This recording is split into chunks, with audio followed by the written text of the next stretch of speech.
ให้เสียงภาษาไทยโดยพันธมิตรให้เสียงภาษาอังกฤษโดยข่าวสารชาไอ้กันล้อนนะนี่ครับข่าวโบ๊ะครับพ่ออาบน้ำ8 มือผมกันเรียกครับ8ถ้าขอยัดเรียนดับกลิ่นครับเนาะนี่ครับเราจะมาสาธิตวิธีการนี่ครับเรามาแย่มดแดงนี่นะครับเนาะวิธีง่ายๆโดยเรามันต้องใส่น้ำในถังครับนี่ผมจะมีเทคนิคไงมาดูครับติดตามแล้วก็ติดใจเลยนะผู้สาวๆผมจะบอกก่อนทำนะครับเนาะผมจะเทไข่มดแดงปุ๊บลงในถ้วยดีในถังนะครับแล้วผมจะเอาใบไม้นี่ครับกิ่งใบไม้นี่ผมจะลงไปครับนี่แหละ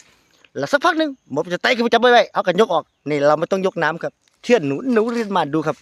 นักเรียนดูหีครูดูหำครูดูหีครูไปนะเขาจะวางกล้องครับโอ้เป็นตัวสีซ้ำมันจะมันจะกว่าเป็นตัวสีซ้ำดูนะนักเรียนดูแล้วก็ติดตามติดใจดูแม่ห้างแม่มันแม่ไม้ไม่รู้อะไรผู้สำนักแม่ห้างลูกติดโอ้สาวน้อยนี่ครับนี่เขาบอกนะ8 มือผมเรียกครับง่ายๆครับนี่ละเนี่ย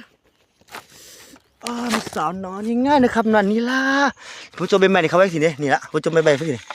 เราจะปล่อยไว้อย่างนี้เราก็ทิ้งไว้อย่างนี้ครับนี่สักพักมดแดงมันจะนี่กำลังกินมดจับนี่กำลังใบไม้แล้วยกออกทิ้งไปสิครับเป็นไงไอ้ร้อนเนาะ